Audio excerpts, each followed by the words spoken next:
Hello and welcome to the Daily Comic and Collectible, episode 578.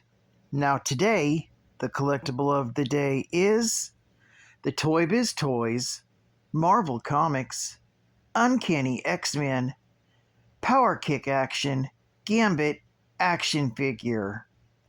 Gambit has the mutant ability to take the energy of any object and put it to its own use. That use usually means turning the object into a deadly weapon. Gambit is a martial arts expert with a lightning-fast karate kick. When battling multiple attackers, Gambit relies on his Techno Battle Staff for additional assault power. This 5-inch scale action figure of X-Men's Remy LeBeau is designed directly from the Marvel Comics figure, featuring a premium design for the time, and features hand-painted deco. This vintage action figure of the Nolan's King of Thieves is fully articulated for advanced posing and display in your Marvel collection. Gambit features a high kick action. Just push down the button on his back to release deadly power kicks. Gambit was released in 1993 by Toybiz Toys. Now, the comic of the day is Web of Spider-Man, Volume 1, issue number 113, with the cover date of June 1994. This is part of the Live and Let Die arc, with story by Terry Cavanaugh, art by Alex Saviuk, and cover by Alex Saviuk. This issue is titled Darkness Descends.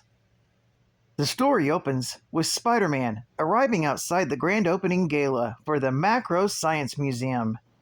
He wishes he could be down amongst the crowd as Peter Parker for his educational curiosity, as well as taking photos for the Daily Bugle. But he has business to attend to as Spider-Man.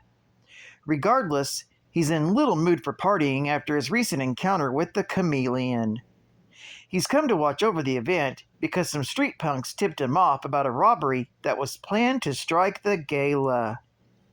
Among those gathered is Lance Bannon and his fiancée, Amy Powell. The pair are also celebrating the fact that Lance has just been promoted to the head of the Bugle's photography department. The couple are sharing a kiss when they're interrupted by Cole Cooper, a new photographer who hopes that an old pro like Bannon can teach him the tricks of the trade. Also among the crowd is Felicia Hardy, who's been hired as security for the event. Mingling among the other guests, he isn't able to pick up anything interesting on her audio implants other than the jaded chatter of New York's Idle Rich.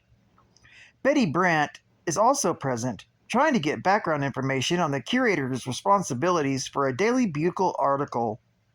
It's how she met Archer Bryce, a renowned European industrialist. Having known Betty's late husband, Bryce begins pouring on the charm immediately. In addition to this, J. Jonah Jameson is also present with his wife, Marla Madison. The couple are delighted when they also bump into Jonah's son, John, and Dr. Ashley Kafka, the head of the Ravencroft Institute. Jonah's mood sours when he learns that his son is not taking up his job offer and is taking a job as head of security at Ravencroft instead. This denouncement angers John, who storms out of the room.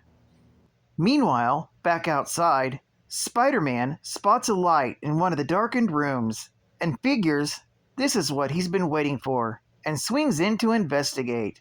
While inside, Felicia Hardy manages to learn the location of the microfusion generator, and it's on the second floor of the facility. While Archer Bryce has agreed to an exclusive interview with Betty Brand just before he's asked away to watch the demonstration that's being given downstairs. On the way downstairs, Lance Bannon earns the ire of Jonah when he asks the publisher to get Cooper off his back so he can enjoy the evening with Amy. Ashley Kafka tries to get John to talk about what is bothering him, but the younger Jameson doesn't want to have to talk about the ill feelings he has towards his father and decides to be by himself. The attendees all gather in the auditorium, where they witness a demonstration being put on by Dr. Thomas Haney. Haney works for Morel Pharmaceuticals and has been working on a new breakthrough in biocircuitry and reveals his latest invention, a suit of battle armor, the full acclamation combat and defense exoskeleton, aka Facade. While the audience is protected by a plexiglass shield, Haney demonstrates Facade's offensive and defensive capabilities. Elsewhere in the building, Spider-Man is still searching for the intruder when he suddenly is ambushed by the mutant thief known as Gambit. He's wondering why one of Charles Xavier's X-Men is here, but Gambit informs the wallcrawler that he's here on business for the Thieves Guild.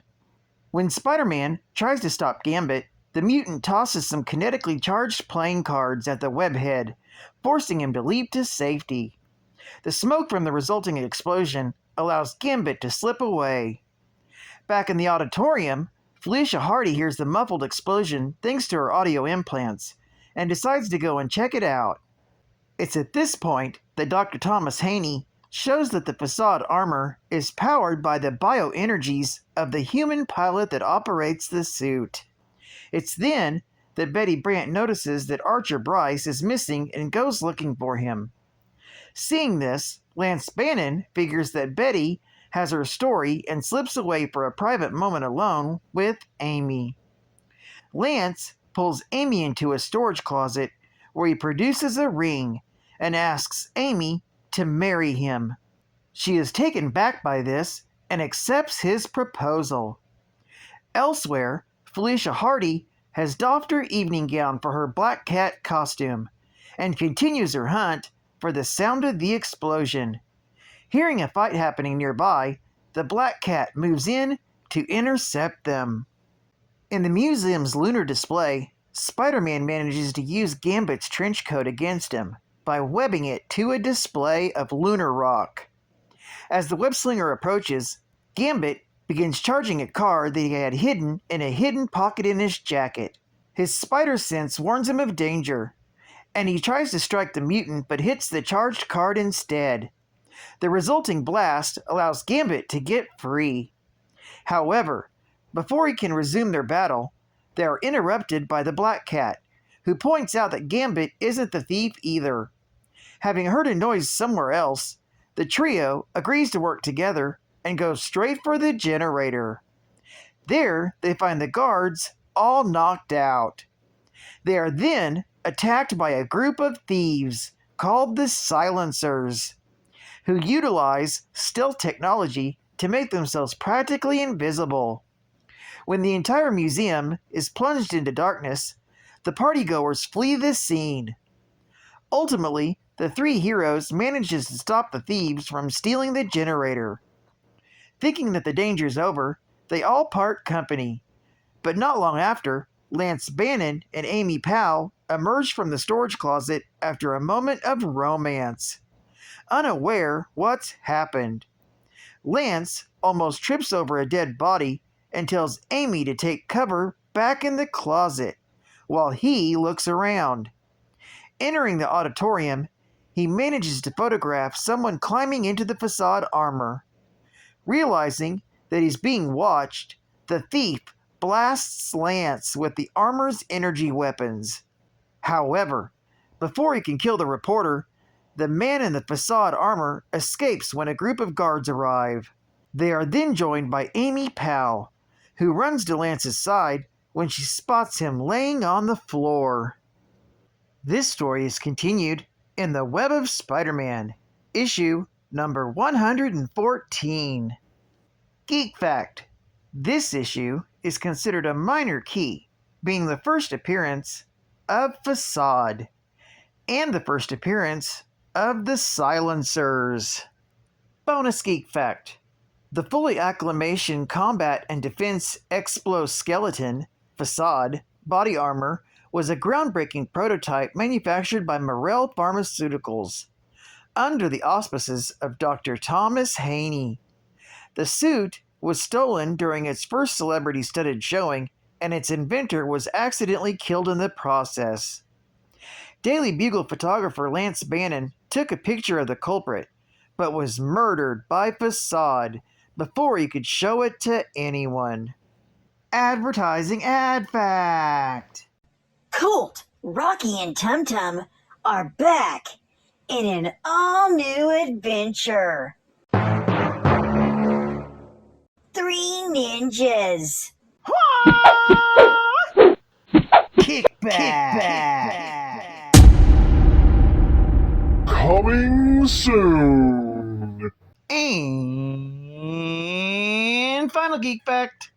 At the time of this story, Gambit was a relatively new addition to the Uncanny X-Men, having joined the team in Uncanny X-Men issue number 273 with a cover date of February 1991.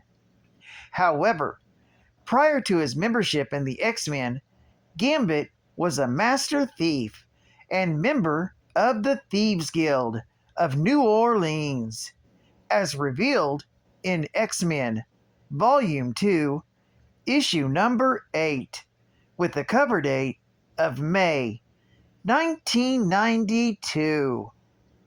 Well, I'd like to thank you for joining me for another Daily Comic and Collectible, and I hope to see you again Friday. This is Catfan Comics Man, and I'll catch you on to Flip. Over and out.